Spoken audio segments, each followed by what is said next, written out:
Episode 67, Productivity or Plagiarism, the AI Balancing Act in Radio. The AI6 Podcast with Joanne Sweeney. In this episode of the AI6 Podcast, we explore how AI is helping audio pros get more done faster, from transcription and noise removal to automating those dreaded promo sheets. The panel shares the tools that are saving hours and the ethical questions that come with them. This audio is from the AI panel, which I was part of at the Radio Days Ireland Conference 2025. You'll hear from James Cridland of Podnews, Glenn Mulcahy from Titanium Media, and yes, myself, Joanne Sweeney. And make sure that you tune in for part 2 of this special series on the next episode around cloning voices. I think there are two things about AI, two different parts of AI, and I think it's just worthwhile exploring that. One of them is generative AI coming up with content. There are websites that you can go to where AI can sing a song, can make a jingle for you, can write stuff for you, all of that kind of stuff. But there's also transformative AI, and I think transformative AI is super useful when it comes to radio. So if you have recorded an interview outside next to a busy road, then there is a tool out there, Adobe has one which is free, which will get rid of all of the background noise, and it will sound as if you recorded that in a studio.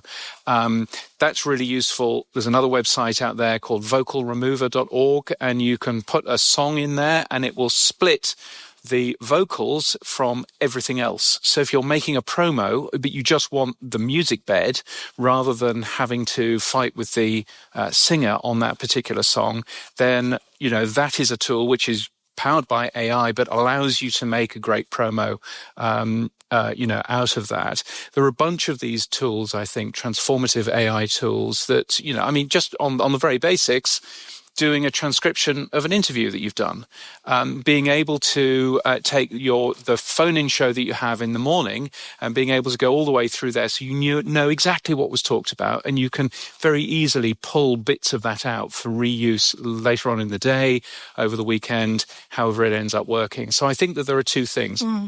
I think there's transformative AI, which makes our life easier and allows us to do more with less time. And then there's generative AI, and that's the more sort of scary, if you like, part of AI, because, of course, it can generate content for you. And that's not necessarily an ideal thing. It can be a good thing, though. Quick show of hands. Who in this room is using an AI platform on a daily basis? That can be ChatGPT, Microsoft Copilot. Oh, yeah. Okay, so there's a decent understanding, because what I have found, and I find quite interesting, Joanne, is that there are certain cohorts of the population who are so into this and that they've been dabbling and they've been using things like the Adobe voice enhancer. But then there's another section of radio colleagues who they're just allergic to the notion of it. They might have dabbled and not got stellar results, therefore written off the entire thing. How important is education when it comes to embracing this technology in our industry? Well, if you think about radio, from piracy to now in the AI age, prompt engineering, it's been agile and responsive, and you're very open-minded. And this is something that you must grab with both microphones. But collectively, we're all starting at ground zero when it comes to AI literacy, which is a good thing. So we all have to do our ABCs of AI and really understand the terminology and the application. And around the world, all governments now have AI strategies, and we have the EU AI Act. And they say the gold standard for all economies and industries and all facets of society, because it's very important that we have inclusivity in AI, is education. Microsoft and Trinity College Dublin released a report last week on Gen AI use in Ireland, and actually reflective of the show of hands in the audience, 48% of organisations in Ireland right now are using AI. A McKinsey report or a Deloitte report then stated that from 45 years and above, there's a sharp decline and a tail off. So we really need to embed education in this AI revolution. Do we know anything about, not radio snobs like me, but like what the average listener makes of those types of tools, or instances where there are, voice duplicates being used to do promo reads, that type of thing? Yeah, I mean, and those are two very different things, obviously, one of them being a transformative thing and one of them actually generating stuff with that voice clone. I think the jury's still out in terms of how much you can spot these tools being used. They are getting better and better, harder and harder to end up spotting. There's conversations now going on about AI image generation. It used to be really easy. Just look at the hands. If there were four fingers and a thumb, that was probably a real photograph. Now that's all been fixed. So we need to be sort of careful, in terms of that.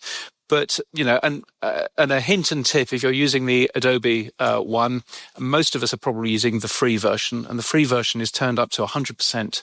If you then mix that with the original, then you can actually, and have half and half, then it actually sounds really normal. But obviously the voice is the sounds that you don't want are far lower in that mix. So you can do, occasional things with that. I have to say, some of the stuff that I get sent a lot of press releases in my day job, and it's very easy to spot the AI written press release. Oh yeah, miles away. Everything is awesome and amazing. Everything's awesome and amazing, and we're always taking a deep dive into, such and such, and there are all of these tell phrases.